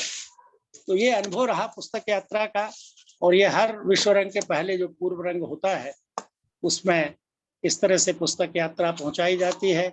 मेरा भरोसा और विश्वास है विश्व रंग के जो उद्देश्य है उसमें एक बहुत महत्वपूर्ण उद्देश्य ये है कि पुस्तक पहुंचाई जाएगी, सुंदर पुस्तकें लिखी जाएंगी। एक हजारों की तादाद में लेखक लोग इससे जुड़े हुए हैं विश्व रंग से, और लगातार विज्ञान कथाओं के 6 खंड, भारत की विज्ञान कथाएं हिंदी की, उसके 6 खंड बनाए गए हैं, प्रकाशित किए गए हैं विश्व रंग द्वारा। और वनमाली सृजन पीठ स्थापित किया गया है जिसके 150 करीब केंद्र हैं भारत में, जहां ये किताबें और पुस्तकें भेजी जाती हैं, जहां लेखकों की किताबें लोग पढ़ते हैं और फिर उन पर संवाद करते हैं और फिर उनकी जो रपट है वो यहाँ से प्रकाशित की जाती है। एक बड़ा काम चल रहा है और आप सब जब इसमें शामिल होते हैं तो विश्व रंग का उत्साह भी बढ़ता है। विश्व रंग का परिवार जिस तरह से बढ़ता चला जा रहा है, आप सब लोग इसमें जिस तरह शामिल हो रहे हैं, मैं एक बार और अपनी तरफ से और एक बात महत्वपूर्ण जो कहना चाहूँगा कि जब हम मातृभाषा में अपनी बात करते हैं तो ये संवाद हमारी आत्मा का संवाद होता है। मातृभाषा इतनी जरूरी है। जब हम दूसरी भाषा में बात करते हैं तो सिर्फ बात करते हैं, अपनी बात पहुंचाते हैं, पर जब मातृभाषा है तो इसमें हमारी आत्मा निवास करती है, आत्मा से संवाद होता है। याज्ञवल्क्य से पूछा था एक बार जनक ने कि आत्मा कहाँ रहती है, तो आत्मा हमारी आवाज में रहती है, हमारे शब्दों में रहती है, हमारी भाषा में रहती है, हमारी मातृभाषा में रहती है। बच्चों, बहुत सुंदर आपने जिस तरह भागीदारी की, यहाँ अपना अनुभव साझा किया। इसी तरह हिंदी को पढ़ के ही हम अपने पूरे संस्कार को भी जानेंगे, अपने परिवेश और पर्यावरण को भी जानेंगे, अपने देश को भी जानेंगे, और हमारी जो सांस्कृतिक सीमाएं हैं देश की, वो फिर 50 देश 100 देश जैसा कि विश्व रंग का सपना है, हमारा ऐसा महादेश होगा। बहुत हार्दिक शुभकामनाओं के साथ आपने मुझे ये अवसर दिया और ये जिम्मेदारी सौंपी कि मैं आपसे अपना अनुभव साझा करूं। मैं आप सबका आभार व्यक्त करता हूं। और चूंकि बेटियां यहाँ भागीदारी कर रही हैं, एक छोटी सी कविता बेटी के लिए लिखी मैंने, वो आपसे साझा करते हुए आपसे विदा लूंगा। कविता है आज घर बेटी आई। दूर की लहरी रुकी, आम की पतली टहनी झुकी, भीगी पलकें भरे गले से माँ ने टेर लगाई, आज घर बेटी आई। किस निहारिका से टूटी कब, घुटने घुटने चलकर ग्रह पिंडों के कितने देश प्रदेश पार कर आई, आज घर बेटी आई। हाथों में तो इसके देखो अरे अरे चमकीला पत्थर, हाथों में तो इसके देखो अरे अरे चमकीला पत्थर, जाने किस पहाड़ का मन यह मुट्ठी में भर लाई, आज घर बेटी आई। पिन्नाटा यूं भरे प्रार्थना झरे, पिन्नाटा यूं भरे प्रार्थना झरे, किसी गुम्बद से जैसे टेर, भरम सब टूटा कुछ कुछ फूटा, रोने के भीतर हंसी छलक कर घर आंगन भर छाई, जिसे लूटने खोल ओस की बूंदों के दरवाजे, उड़ उड़कर निकले हंस खेत की मेढ़ों को भागे, कोहरा छाया बाजी गगन बधाई, आज घर बेटी आई, बाजी गगन बधाई, आज घर बेटी आई। आप सबका हार्दिक धन्यवाद। आपने ध्यान से मेरी बात सुनी और ये जिम्मेदारी दी, उसके लिए मैं सभी संस्थाओं का आपका आत्मा से आभारी हूँ। और चित्रा जी दिख रही हैं, जुड़ी हुई हैं, उन्हें प्रणाम करता हूँ। धन्यवाद। इस सुंदर अध्यक्ष भाषण के लिए विश्व रंग आयोजन समिति के अध्यक्ष के सदस्य श्री बलराम गुमस्ता जी को धन्यवाद। हमारे समक्ष इस कार्यक्रम की समापन अभियुक्ति को लेकर आ रहे हैं विश्व हिंदी सचिवालय के उप महासचिव डॉक्टर शुभंकर मिश्र जी। डॉक्टर शुभंकर मिश्र जी भारत के शिक्षा मंत्रालय के उच्च पदाधिकारी रह चुके हैं और आपने केंद्रीय हिंदी निदेशालय तथा एनसीईआरटी में हिंदी शिक्षण सामग्री के विकास में महत्वपूर्ण योगदान दिया है। अभी आप विश्व हिंदी सचिवालय मॉरिशस को अपनी सेवा प्रदान कर रहे हैं। आपका स्वागत है डॉक्टर शुभंकर मिश्र जी। आप सबको बहुत बहुत नमस्कार, आभार, अभिनंदन कि आप सब इस कार्यक्रम में जुड़े। मेरी आवाज आ रही है आप लोगों तक? जी सर। जी, बहुत बहुत आभार। और मुझे लगता है कि आप जब इस कार्यक्रम से, मैं पहली बार जुड़ा विश्व हिंदी सचिवालय के कार्यक्रम से, और अभी चूंकि मैंने अभी जस्ट केवल पदभार ग्रहण ही किया है, मैं एक करेक्शन करना चाहूँगा। मैं एनसीईआरटी में नहीं था, मैं एक प्रौढ़ शिक्षा निदेशालय है भारत सरकार का, उसमें मैं संयुक्त निदेशक के पद पर था पिछले 6 वर्षों से, और फिर यहाँ पर भारत गणराज्य का प्रतिनिधित्व करने यहाँ पर आया हूँ। खैर, मैं आज जब हमने कार्यक्रम देखा, बच्चों की प्रस्तुतियां सुनी, तो मुझे बस कालिदास की वो उक्ति याद आ गई कि न धर्म वृद्धेषु वयः समीक्ष्यते। कालिदास की ये उक्ति थी जब ब्रह्मचारी के साथ में और पार्वती का संवाद हो रहा था, तो कालिदास ने उनके माध्यम से ये कहवाया कि उम्र नहीं देखी जाती है जब ज्ञान की बात होती है, तो चाहे वो कम उम्र का हो चाहे ज्यादा उम्र का हो। और ये बात आज अक्षरशः प्रमाणित हुई यहाँ पर, क्योंकि जो बच्चों ने इतनी अच्छी प्रस्तुति दी, ठीक है, मैं अलग अलग दायित्वों के साथ अब तक सेवा देता रहा हूँ। मैं केंद्रीय हिंदी निदेशालय में शैक्षिक संचार में काम करता था और वहाँ लगभग 100 से 150 प्रोग्राम्स हमने बनाए हिंदी शिक्षण पर। उसके बाद शिक्षा निदेशालय में, यहाँ पर प्रौढ़ शिक्षा निदेशालय में कुछ दिनों तक अध्यापक भी रहा मैं। आकाशवाणी पर भी मैं हिंदी समाचार पढ़ता था। तो उन सब के साथ में जो सारी चीजों का निचोड़ है कि बच्चों की जो गति, यति, लय और भाव प्रस्तुति जो भी थी, और बीच बीच में आप लोग चैट के माध्यम से बता भी रहे थे कि समापन तो पहले से ही हो रहा था कि सबकी प्रस्तुतियां इतनी आकर्षक थी, इतनी रोचक थी, इतनी मनोहारी थी कि मुझे कहीं ऐसा नहीं लग रहा था कि आपके जो जहां आप विराम ले रहे हैं, जहां आप रुक रहे हैं, वो सारे मुझे सारे के सारे पॉज जो हम कहते हैं कि जब वाचन की शैली में कि मीनिंगफुल पॉज थे सबके। तो ये चीज है। बाकी मैं कार्यक्रम की समापन का दायित्व तो मुझे विश्व हिंदी सचिवालय की ओर से सौंपा गया है। तो विश्व हिंदी पुस्तक दिवस 2023 के अंतर्गत आयोजित इस हिंदी पुस्तक पठन एवं नई पीढ़ी के इस कार्यक्रम में आप सब ने शिरकत की, बहुत बहुत धन्यवाद। मैं सबसे पहले डॉक्टर माधुरी रामधारी जी, हमारी महासचिव का धन्यवाद देना चाहता हूं कि आपके निर्देशन में विश्व हिंदी सचिवालय निरंतर आगे बढ़ रहा है। इस कार्यक्रम के अध्यक्ष आदरणीय बलराम गुमास्ता जी को हम सब ने सुना। आपने बड़े ही रोचक तरीकों से और बड़े ही सारगर्भित शब्दों में हमें अपने कार्यशैली के बारे में बताया और अलग अलग योजनाओं के बारे में बताया। हम सब चाहते हैं कि हम आपके साथ, जब इतना आप अच्छा काम कर रहे हैं, तो इसके साथ हम विश्व हिंदी सचिवालय के क्रियाकलापों को भी आपके साथ हम अलाइन करेंगे भविष्य में। और इससे ये है कि आपने ये न केवल ये बताया कि आप क्या कर रहे हैं, आपने ये कहा कि पढ़ना चाहिए और आपने ये भी कहा कि क्या पढ़ना चाहिए। इन दोनों पर आपने चर्चा की है, तो ये काफी रोचक रहा। एक चर्चा जो बार बार निकल के आ रही है कि और इसके साथ में मैं आदरणीय अनूप भार्गव जी, संस्थापक हिंदी से प्यार है, उनको भी हमने सुना।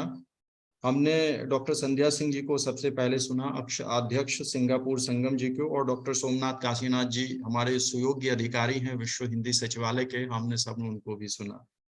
सबसे पहले लेकिन मैं बच्चों को धन्यवाद देना चाहता हूं कि सुश्री अनाया राय सिंगापुर से, कि उन्होंने कहा कि हिंदी की लोरियों की बात की है, और सचमुच जब आपने हिंदी की लोरियों की बात की है तो मुझे मेरा बचपन याद आ गया, जिसमें और इसी तरह के कई कार्यक्रम हमने केंद्रीय हिंदी निदेशालय में भी बनाया था। उसमें कहावतें, लोकोक्तियों पर भी हमने एक बात कही थी, और हमने ये बात कही थी कि सच कहती है मेरी नानी, गाँव की अद्भुत ये वाणी, जो कोई इसको मन से सीखे, बातों में फिर वो क्यों चूके। तो ये चीज मुझे लगता है कि आप भी उस कार्यक्रम को देखिए, वो YouTube पर है, केंद्रीय हिंदी निदेशालय मानव संसाधन विकास मंत्रालय, जो कि अब शिक्षा मंत्रालय कहलाता है, उसके अंतर्गत ये कार्यक्रम YouTube चैनल पर है। आपको अनाया बहुत बहुत बधाई, बहुत बहुत धन्यवाद। आप यशस्वी हस्ताक्षर हैं भारत के लिए, हम सब के लिए, और हम सब के लिए आपने एक नई दिशा दिखाई है, उसके लिए बहुत बहुत धन्यवाद। सुश्री अवनी जैन जी अमेरिका से जुड़ी हुई हैं, तो उन्होंने वाजपेयी जी की कविता के बारे में कहा, और वाजपेयी जी की कवित्व शैली से भला कौन अवगत नहीं है। जैसे ही आपने कहा तो मुझे उनकी याद आ गई, उनका व्यक्तित्व, आकर्षक व्यक्तित्व, उनके कहने की शैली, उनकी वक्तृत्व शैली, सब कुछ एक तरह से कहिए तो हमारे लिए आदर्श रहा है उनके लिए। आपने कहा कि भारत में हिंदी बोली जाती है, नहीं, भारत में नहीं, मैं मॉरिशस गणराज्य में अभी हूँ, और मैं आपको बताऊं कि मॉरिशस में भी बखूबी हिंदी बोली जाती है। और कई बार जब मैं उन लोगों से अंग्रेजी में बात करता हूं तो वो कहते हैं, वो फिर मुझे जब हिंदी में जवाब आता है तो मुझे लगता है कि कहीं मैं अपने देश में तो नहीं हूं। तो ये चीज है कि मॉरिशस हिंदी के मामले में इतना प्यार है हिंदी के लिए मॉरिशस वासियों का, इतना स्नेह है। और मैं ये देखता हूँ कि मॉरिशस में कि जो हिंदी नहीं भी जानते हैं, और जब मैं उनसे ये कहता हूँ कि आप कहाँ से आए हैं, तो बड़े गर्व के साथ कहते हैं कि मैं भारत से आया हूँ। उनको ये पता नहीं है कि भारत में कहाँ से आए हैं। लेकिन जब मैं कहता हूँ क्या आप हिंदी जानते हैं, मैं देखता हूँ उनके चेहरे पर कि उनको बोलने में दिक्कत हो रही है कई लोगों को, पर बावजूद कहते हैं नहीं नहीं मैं समझता हूँ। ये एक बड़ा जो है हमारे लिए आह्लादकारी चीज है कि जो लोग नहीं भी जानते हैं वो भी हमसे अलाइन करके हमारी बात समझने की कोशिश कर रहे हैं। तो ये देश महान है। मैं समझता हूँ कि उन्होंने सभ्यता और संस्कृति को नहीं भूला है। हिंदी लगभग सब जगह बोली जाती है। हम जहाँ जहाँ भारतवंशी गए हैं वहाँ जो हम हिंदी का जो झंडा लेकर गए हैं, और उसमें मॉरिशस निस्संदेह उसमें बहुत आगे है, अग्रणी है।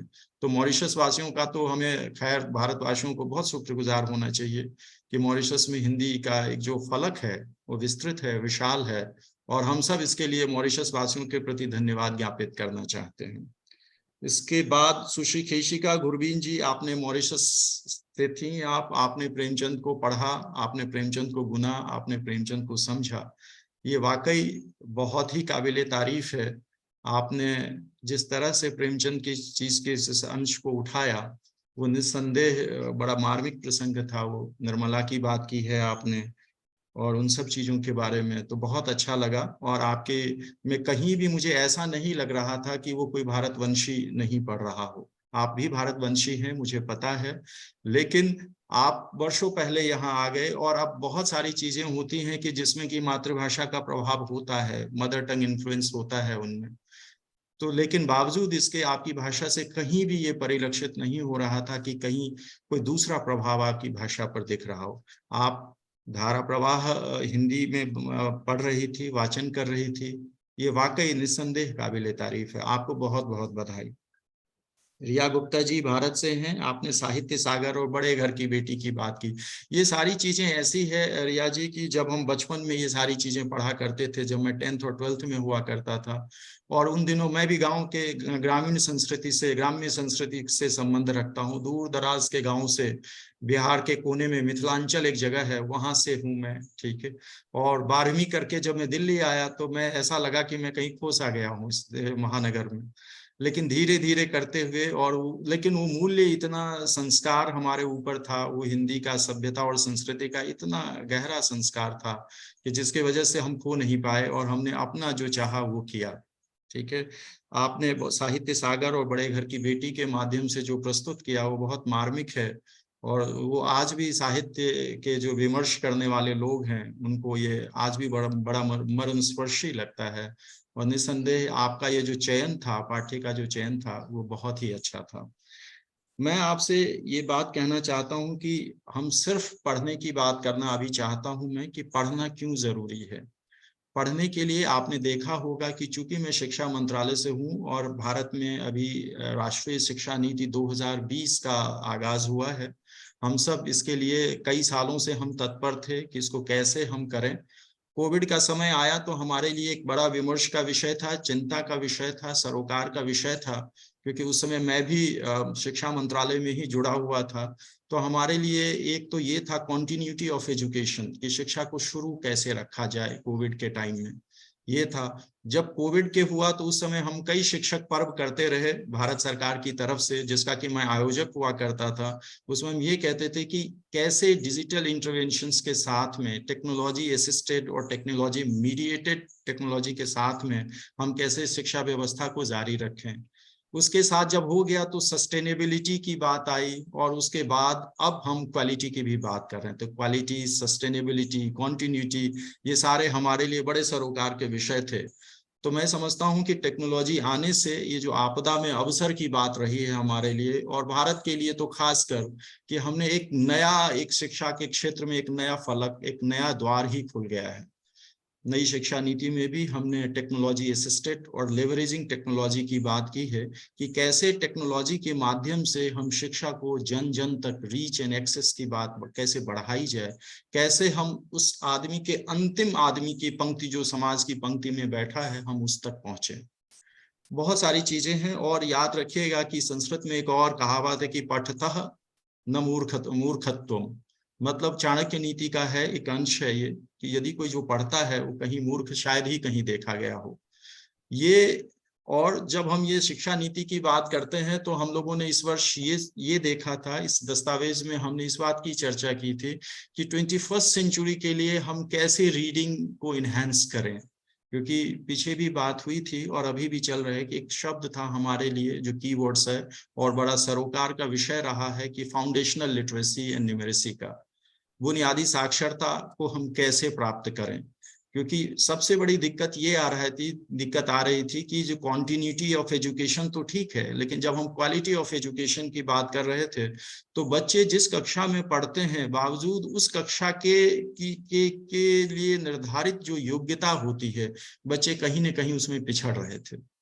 तो जो फाउंडेशनल लिटरेसी एंड न्यूमेरेसी का जो प्रश्न था हम उसके लिए भी संघर्ष करते रहे। भारत सरकार ने कई सारे डिजिटल इंटरवेंशंस किए हैं, उसमें एक सीबीएसई का कॉन्सेप्ट था रीडिंग मिशन।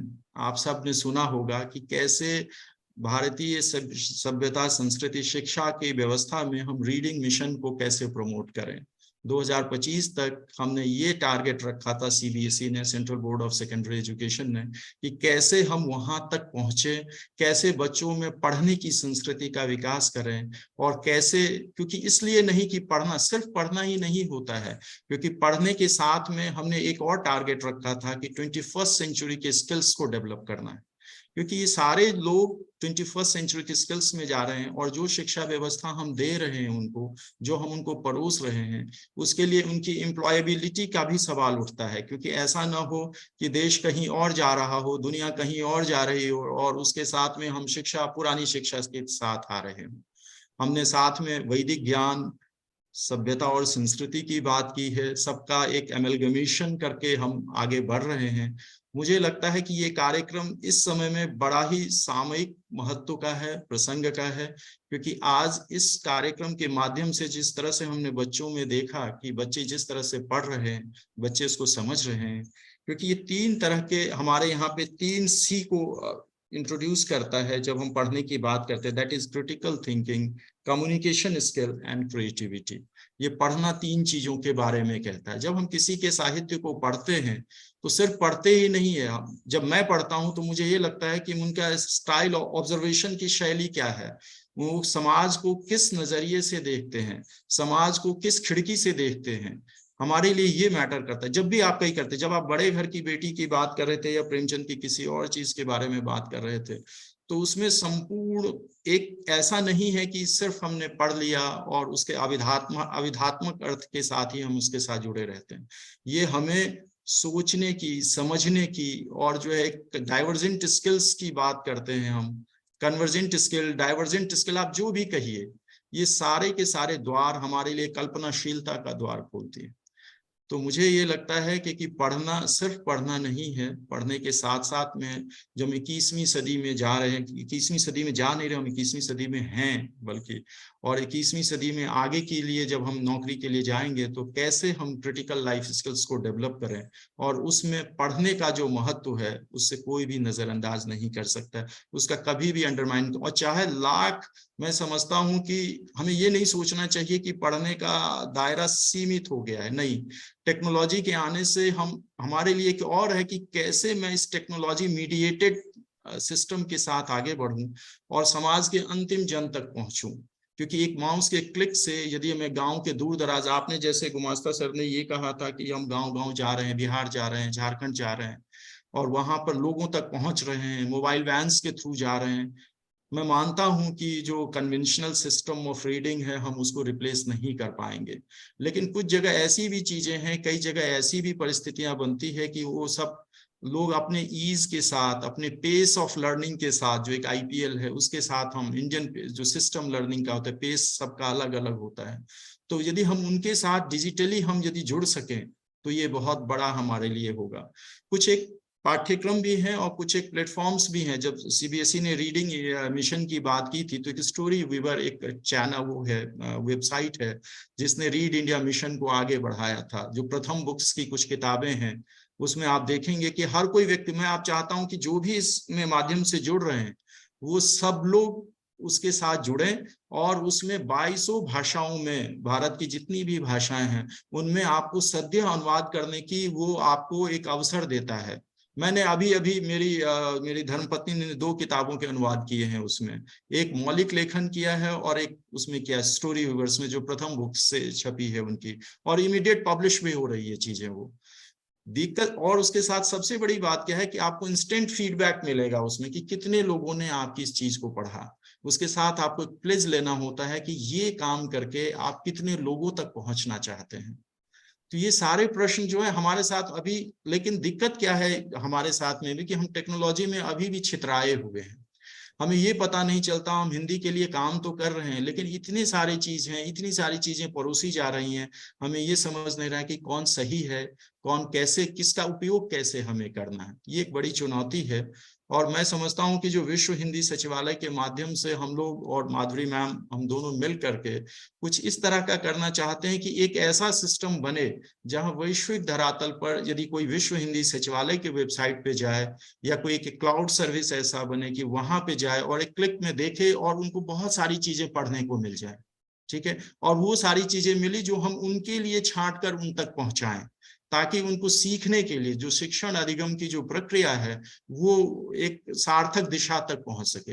हम छोटे छोटे पाठ्यक्रमों के साथ, मेरी और हम दोनों की यही योजना कि छोटे छोटे पाठ्यक्रमों के साथ आए, ताकि जो इसलिए छोटे छोटे पाठ्यक्रमों के साथ कि हम धीरे धीरे आगे बढ़ना चाहते हैं, इसलिए नहीं क्योंकि यदि हम कुछ एक बड़ा सा कोर्स करके दे देंगे तो यूनिवर्सिटी उसके लिए है, उसके लिए हम मैंडेटेड इतने नहीं है जितने की डिग्री अवार्डिंग बॉडी यूजीसीज हैं, हमारे स्कूल्स हैं जो परंपरागत शिक्षण में हैं। हमें ये चाहिए कि गैर परंपरागत शिक्षण के रूप से जो लोग जुड़ रहे हैं उनके लिए हम क्या बुनियादी सुविधाएं और कैसे उन तक हम पहुंचे, ये एक बहुत बड़ी चुनौती है हमारे लिए। जो व्यक्ति, जैसे मैं तो हिंदी का स्वयं हूं, तो इसीलिए मेरे लिए हिंदी समझना, जानना या सामग्री उपलब्ध होना या कराना आसान है। लेकिन क्या होगा तब जबकि डॉक्टर हिंदी में बात करना चाहता है और अपने व्यवसाय में वो हिंदी का प्रयोग करना चाहता है? क्या होगा तब जबकि यदि वकील हिंदी में काम करना चाहता है, वो अपने क्लाइंट के साथ हिंदी में बात करना चाहता है? तो उनके लिए हम कैसे बुनियादी सुविधाएं उपलब्ध कराएं, या और लोग जो किसी भी वजह से औपचारिक शिक्षा से पीछे रह गए हैं, हिंदी सीख नहीं पा रहे हैं, अपने व्यावसायिक प्रतिबद्धताओं के कारण वो अपने हिंदी के से जुड़ नहीं पा रहे हैं, तो कैसे हम उनको मोटिवेट करें? जैसे कि आप काम कर रहे हैं कि विश्व रंग के माध्यम से कर रहे हैं, आपका काबिले तारीफ है, आप बहुत अच्छा काम कर रहे हैं, श्लाघनीय है।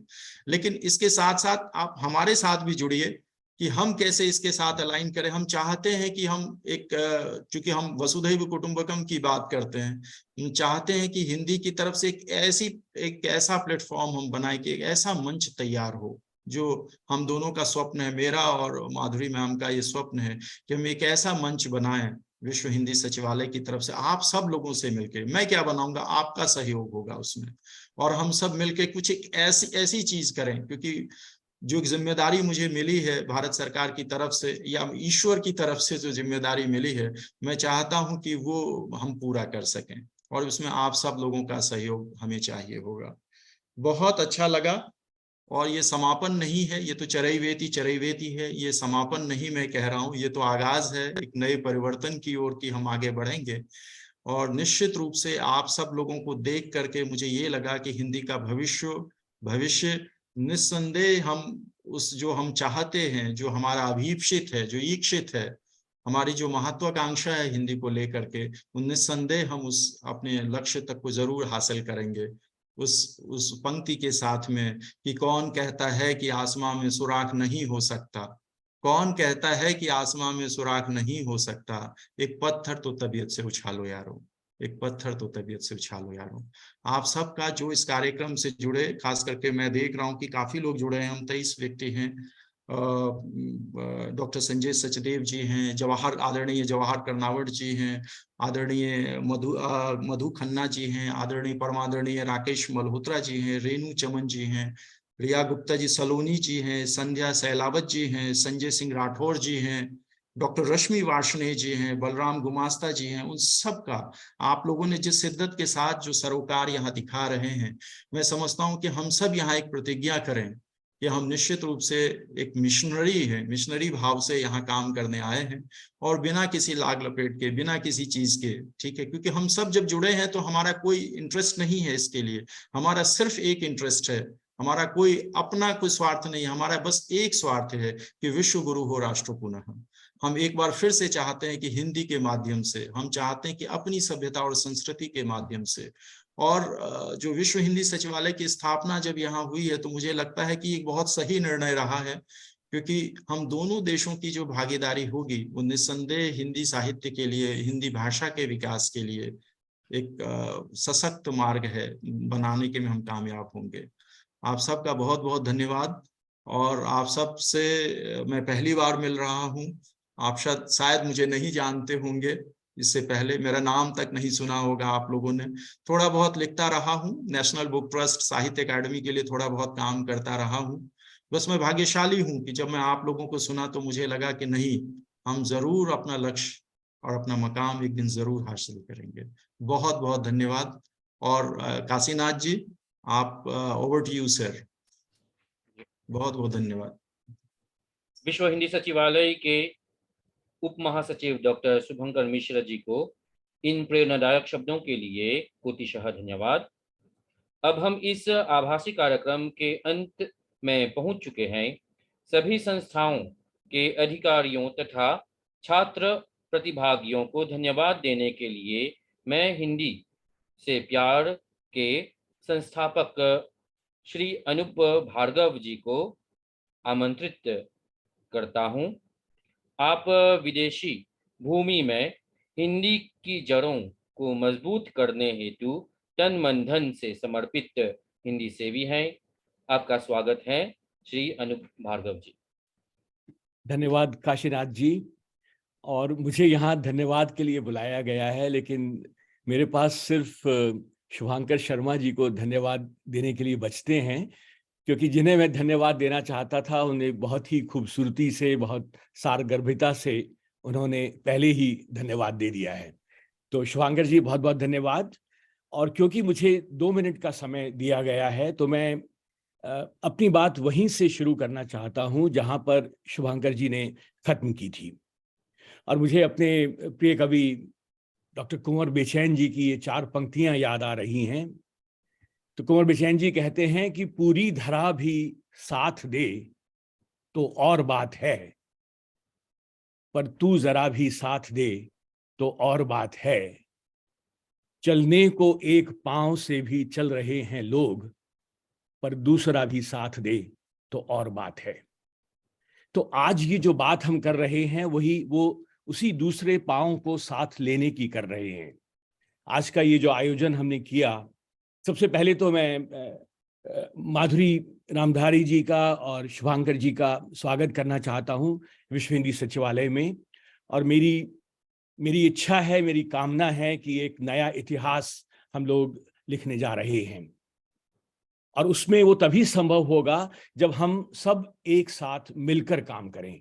जितनी भी संस्थाएं हैं, जितने भी निजी लोग हैं, अपने अपने स्तर पर काम कर रहे हैं, अगर हम साथ में मिलकर करेंगे तो हम बहुत कुछ ज़्यादा हासिल कर सकते हैं। मैं अमेरिका में रहता हूँ। मुझे हमारे पूर्व राष्ट्रपति रूजवेल्ट का एक उदाहरण मुझे याद आ रहा है। वो अंग्रेजी में ही है तो मैं उसको अंग्रेजी में ही बोलूँगा, उसका अनुवाद मैं करने की कोशिश नहीं करूँगा। तो उन्होंने कहा था कि it is amazing that how much we can achieve if no one cares about who gets the credit।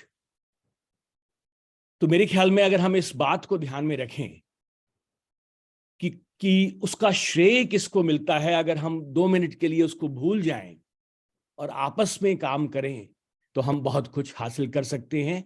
और मेरी आशा है कि हम ऐसा ही कर पाएंगे। आज की जितनी भी संस्थाएं हमने जोड़ी हैं, विश्वरंग हमारे साथ में है, सिंगापुर संगम हमारे साथ में है, हिंदी से प्यार है तो है ही, और विश्व हिंदी सचिवालय के साथ मिलकर हम जरूर कुछ हासिल कर पाएंगे। इसी आशा के साथ एक बात और कि जब हम इन प्रयासों को कर रहे हैं तो हमारे पास एक बड़ी शक्ति है, और वो है तकनीक का प्रयोग।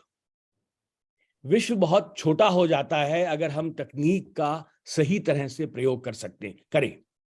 आज का ये जो संगोष्ठी हुई है ये उसी का प्रमाण है। हम लोगों की जो विश्व हिंदी सचिवालय की वेबसाइट है उसका हम लोग प्रयोग कर सकते हैं। अनन्य पत्रिका जो हम लोग निकाल रहे हैं विश्व के अलग अलग कोनों से, वो तभी संभव हो पाई है जबकि हमने तकनीक का प्रयोग किया। तो उसको ध्यान में रखते हुए, साथ में मिलते हुए हम लोग कुछ कदम आगे बढ़ाएं, हम जरूर कुछ हासिल कर पाएंगे। बहुत बहुत धन्यवाद। बहुत बहुत धन्यवाद। आज के इस कार्यक्रम को हम यहीं पर विराम देते हैं, इस आभासी कार्यक्रम को। आशा है कि अगले कार्यक्रम में हम सब फिर से पुनः मिलेंगे। धन्यवाद सर, और सभी को धन्यवाद। धन्यवाद। मैं रिकॉर्डिंग को बंद करता हूँ। बहुत बहुत धन्यवाद सब।